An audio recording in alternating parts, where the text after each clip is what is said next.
오늘 우리에게 주시는 하나님 말씀은 신명기 15장 1절에서 11절까지 말씀입니다. 신명기 15장 1절에서 11절까지 말씀을 제가 봉독을 하겠습니다. 구약성경 292쪽쯤 되겠습니다. 285쪽쯤 되겠습니다. 기록이 잘못됐네요. 신명기 15장 1절에서 11절까지 하나님 말씀을 들으시기 바랍니다. 매 7년 끝에는 면제하라. 면제의 규례는 이러하니라. 그의 이웃에게 구워준 모든 체주는 그것을 면제하고 그의 이웃에게나 그 형제에게 독촉하지 말지니 이는 여호와를 위하여 면제를 선포하였음이라. 이방인에게는 네가 독촉하려니와 내 형제에게 구워준 것은 내 손에서 면제하라. 네가 만일 내 하나님 여호와의 말씀만 듣고 내가 오늘 네게 내리는 그 명령을 다 지켜 행하면 네 하나님 여호와께서 네게 기업으로 주신 땅에서 네가 반드시 복을 받으리니 너희 중에 가난한 자가 없으리라. 네 하나님 여호와께서 네게 허락하신 대로 네게 복을 주시리니 내가 여러 나라에 구워줄지라도 너는 꾸지 아니하겠고 네가 여러 나라를 통치할지라도 너는 통치를 당하지 아니하리라. 네 하나님 여호와께서 내게 주신 땅 어느 성읍에서든지 가난한 형제가 너와 함께 거주하거든 그 가난한 형제에게 내 마음을 완악하게 하지 말며 내 손을 움켜쥐지 말고 반드시 내 손을 그에게 펴서 그에게 필요한 대로 쓸 것을 넉넉히 구워주라. 삼가 너는 마음에 악한 생각을 품지 말라. 곧 이러기를 일곱째 해 면제년이 가까웠다 하고 내 궁핍한 형제를 악한 눈으로 바라보며 아무것도 주지 아니하면 그가 너를 여호와께 호소하리니 그것이 내게 죄가 되리라.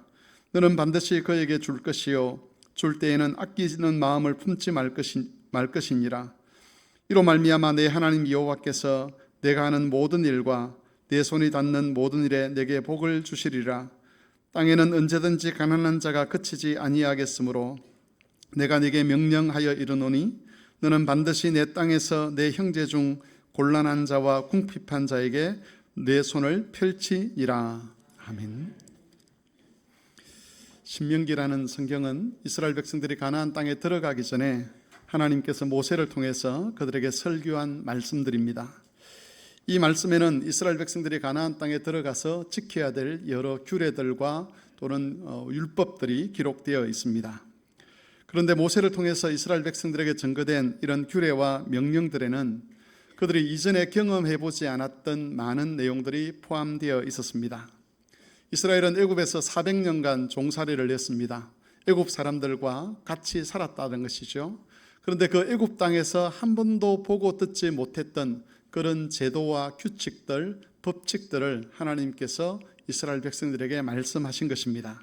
그 중에 하나가 오늘 우리가 살펴보게 될 면제년 규례입니다. 면제년이라고 하는 것은 이스라엘 백성들이 서로에게 빚을 졌던 것을 탕감해 주는 법을 말합니다. 면제년은 7년을 주기로 시행이 됩니다. 이 7년째를 가리켜서 우리는 은혜의 해다 그렇게 표현을 하지요. 매 7년째 마지막 날이 되는 날에 사람들에게 빌려주었던 돈에 대해서 전부 탕감하도록 했습니다. 하나님께서는 이스라엘 백성들에게 면제년을 지키라고 명령하시면서 만일 이스라엘이 이것을 잘 지켜 행하게 되면 이스라엘이 기업으로 얻게 될 가나안 땅에서 하나님이 약속하신 언약의 복을 부족함 없이 누리게 될 것이라고 약속하셨습니다. 이 면제년 규례는 고대 이방 국가들에게서는 찾아볼 수가 없는 제도였습니다.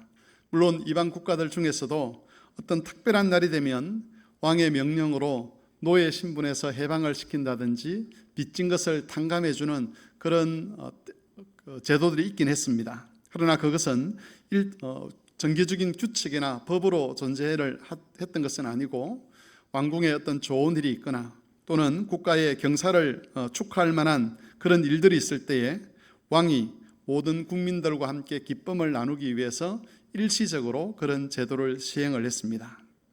이처럼 면제년 제도라고 하는 것은 오직 이스라엘 나라 안에서만 규칙적으로 그리고 제도적으로 시행되었던 그런 규례였습니다. 본문 7절 이하에는 이스라엘 백성이 면제년을 지킬 때에 어떤 마음과 태도로 그것을 지켜야 되는지가 기록이 되어 있습니다. 7절, 8절을 보시면 가난한 형제가 손을 펴서 재정적인 도움을 요청할 때에 마음을 완악하게 하지 말라라고 명령합니다. 마음을 완악하게 하지 않는다는 것은 그 형제의 요구를 기꺼이 들어주라는 뜻입니다. 특별히 면제년이 가까웠을 때에 형제들에게 인색하지 말 것을 명령합니다. 면제년이 되기 바로 직전에 돈을 빌려가면 그 다음 해에 바로 면제년이기 때문에 돈을 빌려주는 사람 입장에서는 돈을 빌려주는 일에 조심스러울 수밖에 없습니다. 내년 되면 빚을 탕감해 줘야 되는데 이걸 빌려줬다가 못 받으면 어떻게 하지라는 그런 염려를 할 수 있다는 것이지요. 그러나 하나님은 그런 마음을 가리켜서 악한 생각이다라고 정죄를 하셨습니다. 그런 마음으로 형제를 대하는 것은 궁핍한 형제를 악한 눈으로 바라보는 것이다 라고 경고를 했다는 것이죠. 돌려받지 못할 것을 염려해서 돈을 빌려주지 않으려고 하는 그런 악한 마음을 가지게 되면 그것은 면제년을 지키는 것이 아니다 라고 말씀하시는 것과 같았습니다. 그런 악한 마음을 가지고 또 악한 눈으로 형제를 바라보면서 아무것도 주지 않는다면 그가 여호와 하나님께 호소하게 될 것이고 하나님은 그것을 그 사람의 죄로 여길 것이다 라고 그렇게 말씀을 하고 있습니다. 그러면서 11절에서 이렇게 명령합니다. 땅에는 언제든지 가난한 자가 그치지 아니하겠으니 내가 네게 명령하여 이르노니 너는 반드시 내 땅 안에 있는 형제 중 곤란한 자와 궁핍한 자에게 내 손을 펼치라 라고 명령합니다. 여러분, 성경에는 궁핍하거나 곤란한 자 중에 있는 형제들에게 선을 베풀도록 하는 명령들이 많이 나옵니다. 우리가 오늘 1절에서 11절까지를 읽었지만 12절부터 18절까지 말씀을 보면 종이 된 이스라엘 사람들에게 어떻게 선을 베풀 것인가 하는 말씀이 나와 있습니다. 거기에 보면 이스라엘 사람들 중에서 어떤 이유로 종이 된 사람이 있으면 매 7년이 되는 해에는 반드시 그 사람을 종에서 해방시켜 자유인이 되게 하라는 명령이 나옵니다. 또 종에서 해방할 때에도 그냥 신분만 자유인이 되도록 하는 것이 아니라 그 사람이 다시 가난 때문에 종으로 전락하지 않도록 하기 위해서 반드시 너의 소유 중에서 넉넉하게 그 사람에게 주어서 생활을 할 수 있도록 종으로 전락하지 않도록 해야 된다라고 그렇게 하나님께서 말씀하기도 하십니다. 앞에서 잠시 말씀을 드렸지만 이방 국가들의 법과는 다르게 이스라엘 백성들에게 하나님이 주신 명령 안에는 가난한 사람들, 궁핍한 사람들, 고아들, 과부들, 그리고 나그네들, 사회적으로 경제적으로 기반이 없는 사람들에 대해서 선을 베풀 것을 명령하는 그런 내용들의 말씀이 많이 나옵니다. 그만큼 성경은 고아나 과부나 그리고 가난한 자들과 나그네 된 자들을 향한 관심이 많습니다. 하지만 이런 명령들은 단순히 다른 사람에게 선을 행해야 된다는 것만 말씀하기 위해서 하나님이 주신 규칙들이 아니었습니다. 면제는 제도나 또는 종을 해방시키도록 하는 이런 명령들은 이스라엘이 하나님의 은혜 안에 있다는 말씀과 묶여있는 그런 명령들이었습니다. 다시 말해서 매 7년마다 빚을 탕감해 주는 것, 그리고 종을 해방시켜주는 이런 내용들이 하나님의 은혜를 인정하는 것과 분리되지 않는다는 겁니다. 다른 사람의 빚을 탕감하라는 명령을 내리시면서 하나님께서 기본적으로 하시는 질문이 있습니다. 그것은 네가 가지고 있는 것이 누구의 것이냐라는 그런 질문입니다. 만일 내가 가진 것은 내 것입니다 라고 답을 한다면 소유권은 내게 있는 것이죠. 그렇다면 하나님께서 나의 재물에 대해서 이렇게 하라 저렇게 하라라고 말씀하시는 것은 부당한 말씀이 됩니다. 고난이 없는 것이죠. 아무리 하나님이지만 내 것에 대해서 함부로 이래라 저래라 할 수는 없는 겁니다. 그렇게 하는 것을 가리켜서 우리는 횡포다라고 말하기도 하고 때로는 강탈이다 그렇게 말하기도 하지요. 그래서 이것은 내 것입니다라는 생각을 가진 사람들에게는 면제년을 지키라는 이런 명령들, 네가 빌려준 그 돈을 탕감해라, 네 소유로 있던 네가 주인 노릇하던 그 종을 해방시켜라라고 하는 이런 말씀들이 횡포나 강탈로 여겨질 수밖에 없는 것이요. 왜 하나님은 내 삶에 내가 가진 것을 굳이 다른 사람에게 나누라고 하는지, 왜 내가 빌려준 돈을 받지 못하게 하는지, 왜 내가 주인 노릇해야 될 종에게 주인 노릇하지 못하게 하는지 의문을 품게 되고 그런 하나님을 원망할 수밖에 없는 겁니다. 하나님을 폭군으로 여기는 것이죠. 괜히 하나님 믿었다가 손해만 본다라는 그런 생각을 하게 되는 겁니다. 그런데 만일 네가 가진 것이 누구 것이냐라는 이 질문에 대해서 하나님, 내가 가지고 있지만 이건 내 것이 아니라 하나님의 것입니다라고 인정을 한다면, 비록 내가 소유하고 있음에도 불구하고 진짜 소유권은 내게 있는 것이 아니라 하나님에게 있습니다. 그럴 경우에는 내가 빌려주지만 돈을 빌려간 사람은 내게 빚을 진 것이 아니라 하나님께 빚을 진 것이 됩니다. 그리고 하나님께서 그 사람의 빚을 탕감해 주라고 하면 내가 하기 싫어도 소유권을 가지고 계신 하나님의 말씀대로 하는 것이 맞습니다. 하나님이 원래 주인이시기 때문에 빚을 탕감하라는, 종을 해방시키라는 하나님의 명령은 부당한 명령이 안 되는 것이지요. 반대로 내가 하기 싫어서 원주인의 말대로 하지 않고 빚을 탕감해 주지 않거나 종을 해방시키지 않는다면 그것은 월권이 되거나 횡령이 되는 것입니다. 여러분, 이런 것을 감안했을 때에 면제년을 지킬 것인가 아닌가 하는 것, 내가 빌려준 돈을 탕감할 것인가 아닌가 하는 것은 단순히 다른 사람에게 선한 일을 하느냐 아니냐 하는 문제가 아니라는 것을 우리가 알 수가 있습니다. 이것은 신앙 고백과 연결이 되어 있습니다. 특별히 여기에는 가나안 땅과 거기에서 나오는 모든 것이 하나님이 주신 기업이요 언약의 복이라는 것을 인정하는 것이 달려 있습니다. 이스라엘이 가나안 땅을 차지하는 것과 그 땅에서 누리는 모든 복들이 하나님의 선물이라는 것을 인정해야만 면제년 명령을 지킬 수 있는 것이고, 종을 해방시키라는 명령도 지킬 수 있는 것이고, 가난한 자와 궁핍한 자와 고아와 과부와 나그네를 돌아보라는 하나님 말씀에 대해서도 온전하게 순종할 수가 있는 것이지요. 성경에서 이웃이나 가난한 자들에게, 그리고 고아와 과부들에게, 나그네 된 사람들에게 선을 베풀라고 하시는 모든 명령의 말씀들 이면에는 바로 이런 신학적 배경이 자리를 잡고 있습니다. 이것이 세상 윤리와 기독교 윤리의 가장 핵심적인 차이지요. 일반적인 세상 윤리의 핵심은 다른 사람을 불쌍히 여기는 것에 있습니다. 우리가 흔히 척은지심이라고 이야기하죠. 다른 사람을 불쌍히 여기고, 그리고 인지상정이라고 하지 않습니까? 다른 사람의 입장에서 생각해보는, 이것이 윤리와 도덕의 핵심 기반이라고 할 수 있습니다. 물론 기독교 윤리에도 다른 사람을 불쌍히 여기는 것, 또 다른 사람 편에서 생각하는 것이 포함이 됩니다. 그러나 더 근본적인 것이 있다는 것이죠. 그것은 바로 자신도 하나님으로부터 불쌍히 여김을 받고 있고, 또한 자신이 하나님이 주신 선물로, 하나님이 주신 은혜로 살아가고 있다는 것에 대한 고백이 기독교 윤리의 배경이 됩니다. 이런 고백이 없는 선행이라고 하는 것은 사람을 교만하게 만듭니다. 그러나 여호와께 대한 신앙 고백을 배경으로 가지고 있는 사람은 자기의 선을 자랑하지 못합니다. 왜냐하면 그것이 자기 것이 아니기 때문이지요. 자기도 불쌍히 여김을 받은 사람이고 자기가 누리는 것들이 하나님의 것임을 알기 때문에 선한 일을 행한 주체를 자기로 내세울 수가 없는 겁니다. 내게 있는 것을 주었지만 내 것이 아니기 때문에 내가 주었다라고 말하지 못하는 것이고, 그래서 교만이라는 것이 자리 잡을 그런 여지가 없는 것입니다. 우리가 여기서 한 가지 생각해 보아야 할 것은, 우리는 지금 우리의 소유에 대해서 어떤 고백을 하고 있느냐 하는 것이지요.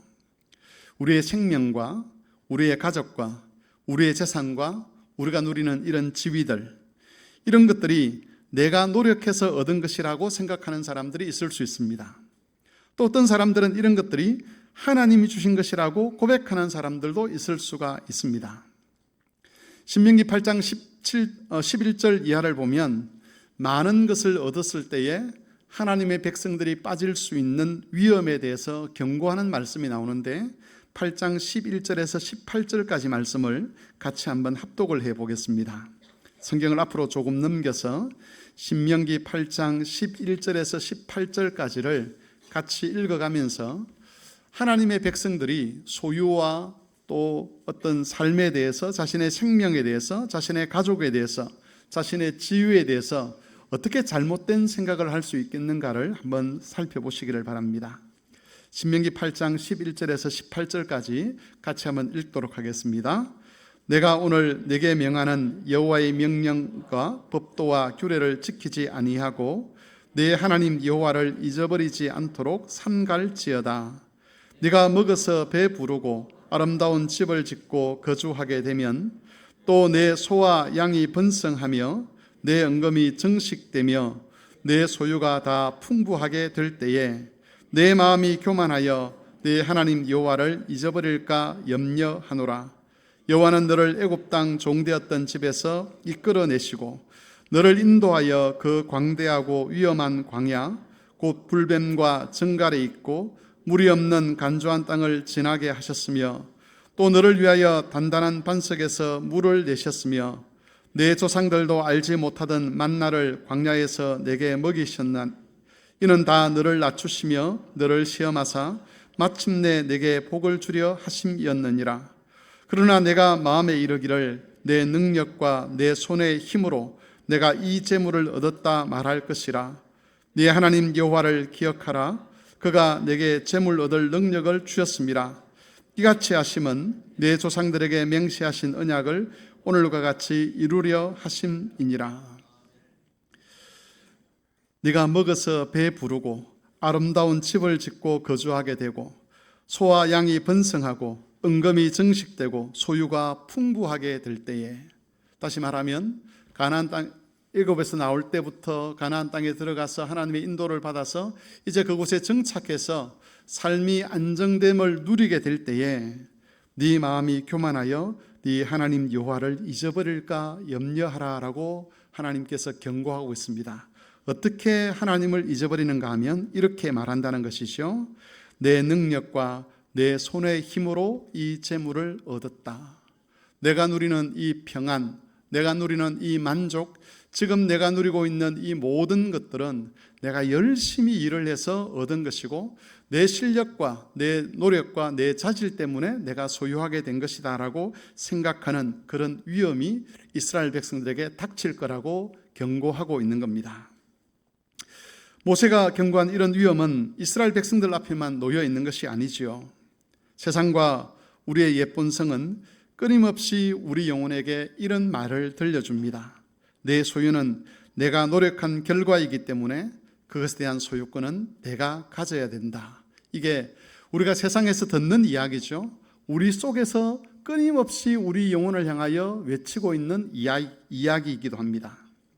우리는 의식하는 중에 또 무의식 속에서 끊임없이 이런 이야기들을 듣고 있습니다. 그와 다른 이야기가 들려오는 유일한 곳은 바로 성경입니다.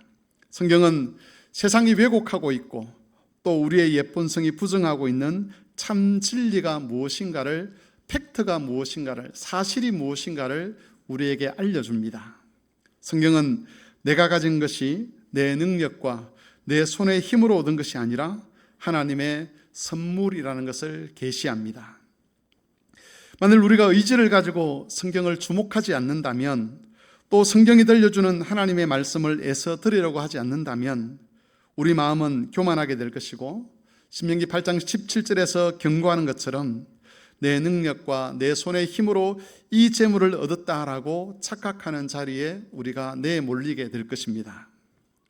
여러분, 이런 생각을 가지고 있는 사람, 이것이 내가 노력한 것이고 내 힘으로, 내 능력으로 얻은 것이다라고 생각하는 이런 사람들은 다른 사람에게 선을 행했다고 해서 그것이 믿음의 일이 될 수가 없는 겁니다. 또 하나님께 헌금을 했다고 해서 하나님께 드리는 일이 되지 못하는 것이지요. 하나님께서 이스라엘 백성들에게 면제년을 지키라고 말씀하신 이유, 또 하나님께서 종들을 해방시키라고 말씀하시는 이 모든 배경에는 모든 것을 여호와께서 주셨다는 이 고백을 잊지 않도록 하기 위한 하나님의 뜻이 담겨 있습니다. 우리도 이 고백을 잊어버리지 않도록 애를 써야만 합니다. 그러기 위해서는 의식적으로 하나님 말씀을 묵상해야 될 것이고, 또 이웃과 나누는 일에 힘을 써야 될 것이고, 나아가서 스스로 믿음 안에서 헌금의 규칙을 정하고 하나님께 드리는 일을 계속해 가야만 합니다. 이웃을 나누는 일은, 이웃과 함께 내가 소유한 것을 이웃에게 나누는 그 일은 나중에도 살펴보겠지만 내 것을 손해보는 일이 아니라 하나님 앞에서 우리의 믿음을 지켜가는, 우리의 고백을 지켜가도록 하는 하나님의 방법이라는 겁니다. 우리가 그렇게 우리의 것을 나누게 될 때에 바깥에서 들려오는 수많은 잘못된 이야기들, 또 우리 속에서 들려오는 수많은 잘못된 이야기를 극복할 수 있는 힘을 얻게 될 것이고, 하나님 앞에서의 바른 신앙 고백을 지켜갈 수 있게 되는 것입니다. 그러면서 우리는 자기 영혼을 향해서 끊임없이 외쳐야만 합니다. 내게 있는 모든 것이 하나님의 것입니다. 나는 하나님의 은혜로 사는 사람입니다. 여러분, 이런 싸움을 통해서 거짓된 세상의 목소리, 또 죄된 우리의 옛 본성의 목소리를 거부하고 하나님 은혜에 대한 바른 고백으로 하나님 앞에서 겸손하고 바른 삶을 살아가는 그런 성도의 삶을 이어가실 수 있기를 바랍니다. 여러분, 면전형과 관련해서 우리가 한 가지 더 살펴보아야 할 것은 이 명령을 지키는 자들에게 주신 하나님의 약속입니다. 이 약속은 4절과 5절 그리고 10절에 반복적으로 나타나 있습니다. 먼저 15장 4절 5절 말씀을 같이 한번 읽어보도록 하겠습니다. 신명기 15장 4절 5절 다 같이 읽겠습니다. 시작.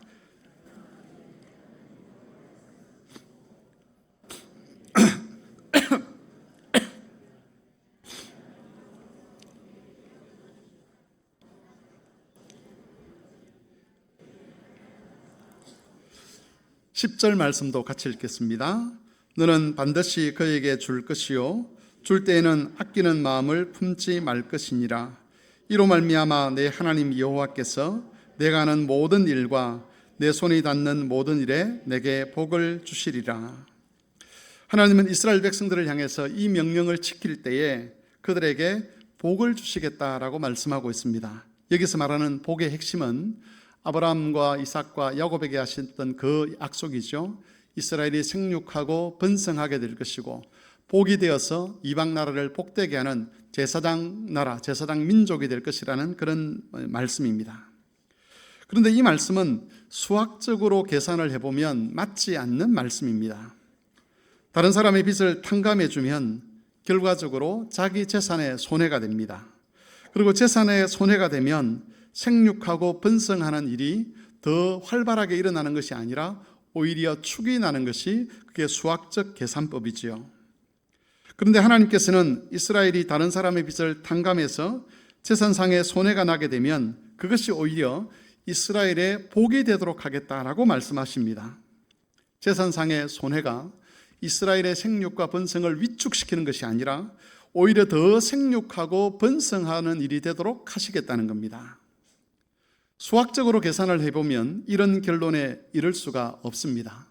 하나님께서 말씀하시는 이런 말씀은 언약적 계산법으로 이해를 해야만 그 의미를 알 수가 있는 것이죠. 이스라엘 역사를 보면 그들의 역사는 수학적 계산법으로 해석될 수 있는 역사가 아니었습니다. 이스라엘은 애굽에서 종살이를 하다가 구원을 받았습니다. 종들은 부유한 존재들이 아니지요. 그런데 그들이 애굽에서 나올 때 빈손으로 나오지를 않았습니다. 그들의 손에는 그들이 준비하지 않았던 재물과 가축들이 들려져 있었습니다. 그것은 애굽 사람들이 강제로 이스라엘 백성들에게 건네준 것들이지요. 이 보석도 가져가라, 이 짐승도 가져가라, 이걸 가지고 빨리 나가라면서 애굽인들이 강제로 이스라엘 손에 쥐어주었던 그런 재물들과 가축들, 짐승들을 가지고 애굽에서 나왔습니다. 수학적으로 하면 애굽에서 나오는 이스라엘 백성들 손에 아무것도 없어야 그게 정상이었습니다. 하지만 언약 안에서 하나님께서는 이스라엘의 손에 많은 것을 쥐어주셨습니다. 원래 자기 것이 아니었음에도 불구하고 하나님께서 언약적 사건, 구원 사건을 일으킴으로써 이스라엘 백성들의 손을 풍성하게 하신 겁니다. 이스라엘이 가나안 땅을 차지하는 것도 수학적 계산법으로는 맞지 않는 일이었습니다. 이스라엘에게는 제대로 된 무기가 없었습니다. 제대로 된 군사도 없었습니다. 수학적으로 계산해 보면 이스라엘은 전쟁에서 승리할 수가 없었습니다. 하지만 그들은 전쟁에서 승리를 했습니다. 그 결과 그들이 건설하지 않았던 성을 얻었고, 그들이 가꾸지 않았던 포도원을 차지했습니다. 그들이 파지 않았던 우물을 얻었고, 그들이 기르지 않았던 가축을 소유하게 되었습니다. 이스라엘이 이렇게 된 것은 하나님의 언약 때문이었습니다. 면제년 명령 앞에서 이스라엘이 기억해야 할 것이 바로 이 언약이었습니다. 수학적 계산을 하면 절대로 빌려간 사람의 빚을 탕감해 줄 수가 없는 것이지요. 그러나 언약의 계산법으로 하면 이야기가 달라지는 겁니다. 안타깝게도 우리는 수학적 계산법에 익숙해져 있습니다. 그래서 하나님의 구원과 약속을 이해할 때에도 수학적으로 계산하는 그런 경우들이 많습니다. 하나에 하나를 더하면 둘이 되고, 둘에서 하나를 빼면 하나가 남는다는 그런 식으로 단순하게 하나님의 복을 헤아리려고 하는 것이지요. 그렇게 되면 하나님께 예물을 드리는 것, 이웃을 돕고 섬기는 일에 대해서 인색할 수밖에 없고 믿음으로 할 수가 없게 됩니다. 하나님은 덧셈과 뺄셈으로 이루어지는 수학적 계산법으로 우리를 만나지 않습니다. 그래서 하나에서 하나를 더했는데도 아무것도 없는 그런 경우들이 있습니다. 반대로 둘에서 하나를 뺐는데도 오히려 3개가 되고 4개가 되는 그런 일이 일어나기도 하는 것이죠. 아마 지금까지 믿음 생활 쭉 해오시면서 이런 경험들을 해보셨을 겁니다. 내가 노력하지 않았는데 하나님께서 내게 주신 것들, 분명히 하나 더하기 하나는 2개가 되어야 되는데 하나 더하기 하나인데 2개가 아니고 3개가 되고 4개가 되고 5개가 되고, 심지어 내 것에서 하나를 뺐는데도 불구하고 그 하나가 사라지는 것이 아니라 더 많아져서 더 많은 사람들과 나눌 수 있고 더 많은 사람들과 함께 기뻐할 수 있는 그런 복을 내리시는 경우들을 여러분은 경험해 보셨을 겁니다. 무엇보다도 예수 그리스도 안에서 우리를 하나님의 자녀로 받아주신 것은 수학적 계산법으로 하면 전혀 맞지 않는 것이지요. 우리같이 허물과 죄가 많은 자들이 그리스도에게 연합되었을 때에 그리스도의 영광이 충나는 것이 아니라 오히려 그리스도의 영광을 더 빛나게 하고 하나님과의 교제가 더 풍성하게 하는 것은 절대로 수학적 계산법으로 맞지 않는 겁니다. 하나님께서 우리를 지금까지 인도해 오신 그 삶의 방식 속에서 수학적으로 계산해서 맞아떨어지는 경우는 단 한 번도 없었다는 것을 여러분은 잘 아실 것입니다. 우리가 욕심을 내어서 더 많은 것을 가지려고 했을 때 오히려 그것 때문에 더 많은 것을 잃어버리는 경우들이 많았을 것이고, 더 많이 가졌음에도 불구하고 부족함을 느끼는 경우들이 많았을 것이고, 더 많이 가졌음에도 불구하고 삶에서 불안함과 염려가 더 증폭되는 그런 경우들도 경험해 보셨을 겁니다. 여러분, 우리는 이제 어떤 계산법을 따라 살아갈지를 선택해야 합니다. 하나님을 알지 못하는 사람들은 수학적인 계산밖에 할 수가 없습니다. 하지만 하나님의 은혜를 아는 사람들은 이 세상의 삶이 그런 수학적 계산법으로만 이루어지지 않는다는 것을 알게 됩니다. 그래서 다른 계산법을 가지고 접근하게 되는 것이지요. 수학적으로 계산하면 내가 더 많이 가지고 있어야 만족이 됩니다. 더 많이 가지고 있어야 안심이 됩니다. 그 계산법 안에는 많이 가지고 있어야만 해결책이 나오고 위험에도 대비할 수가 있습니다. 언약의 계산은 그렇지 않습니다. 언약의 계산에 따르면 여호와를 의지하고 그 말씀에 순종하는 사람, 또한 모든 것이 여호와의 것이라고 인정하는 그 사람이 안식을 얻고 만족을 누리고 즐거워하고 감사하고 위험을 넘어갈 수가 있습니다. 아마 여러분 주위에도 이런 사람들이 많았음을 알게 될 겁니다. 분명히 저 사람은 세상적으로 보면 모자라는 것 투성이고, 그리고 저 사람은 가난하고, 저 사람은 정말 부족한 것이 많은 사람인데 그 누구보다도 안식을 얻는 것 같고 만족을 누리는 것 같고, 그 가정이 평안하고 그 가정의 자녀들이 하나님 앞에서 복된 삶을 살아가는 그런 경우들을 보셨을 겁니다. 하나님께서 언약의 계산법을 따라 그 가정을, 그 사람의 삶을 대우하시기 때문에 그렇습니다. 하나님께서 우리에게 믿음을 주실 때에 우리는 이 언약의 계산법을 배웠습니다. 그런데 우리가 자주 이 계산법을 잊어버리는 것 또한 사실입니다. 하나님께서는 자기 백성을 향해서 수학적 계산법이 아니라 언약의 계산법을 따르라고 말씀하십니다. 우리의 삶을 하나님이 책임지신다고 약속하셨습니다. 우리 자녀들의 삶을 하나님이 책임지신다고 약속하셨습니다. 물론 그 약속이 우리의 욕망대로 우리를 이끌어 가시겠다는 그런 약속은 아닙니다. 그러나 하나님의 백성이 이 땅에서 하나님의 복을 누리고 구원의 복을 누리고 예수 그리스도의 영광을 누리고 또 예수께서 약속하신 다시 오실 그리스도를 바라보는 그 믿음의 삶을 살아가는 일에 있어서 조금도 부족함이 없도록 하시겠다는 것은 하나님이 우리에게 자신의 이름을 걸고 하신 약속입니다. 우리는 그 이름을 걸고 약속하신 그 하나님의 약속을 믿으며 살아야 하는 것이지요. 세상이 끊임없이 우리에게 들려주는 소식들, 더 많이 가져야 된다, 더 많이 쌓아야 한다, 하나님께서 내 삶을 책임지시는 것이 아니다, 조금이라도 부족한 것은 불행한 것이다라고 하는 이런 많은 이야기들을 거부할 줄 알아야 하는 것입니다. 성도 여러분, 세상을 따라서 너무 계산적으로 살지는 마시기를 바랍니다. 그것들이 잠시 옳아 보일 때가 있는 것은 사실입니다. 더 많은 것을 가지게 되면 또 그것을 내 소유로 내 힘으로 쟁취하였다라고 생각을 하게 되면 잠시 우리에게 만족이 오는 것은 사실입니다. 그러나 그런 계산법으로 살게 되면 결국 멸망당할 이스라엘처럼 되고 말 것입니다. 언약의 말씀을 믿고 주의 뜻에 순종하는 것만이 우리를 복되게 하는 유일한 길입니다.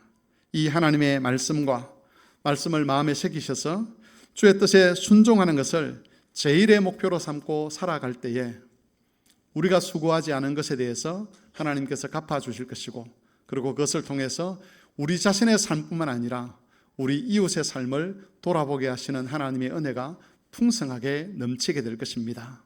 우리 모든 성막의 성도들이 이 은혜 속에서 주님 오시는 그날까지 믿음을 가지고 살아가실 수 있게 되기를 바랍니다. 주의 말씀을 생각하며 같이 기도하겠습니다. 성도 여러분, 사람들은 자기의 실력과 노력을 가지고 자기가 만들어 놓은 그런 성 안에서 자기가 쌓은 재물을 가지고 사는 것, 그게 자기의 삶이라고 생각합니다. 하지만 하나님은 우리에게 언약을 주셨습니다. 언약 안에서 하나님을 의지하는 자는 하나님이 약속한 안식과 복을 누리게 될 것입니다. 우리가 그 믿음 안에서 살아갈 수 있도록 도와주시기를 다 같이 한 목소리로 기도하겠습니다.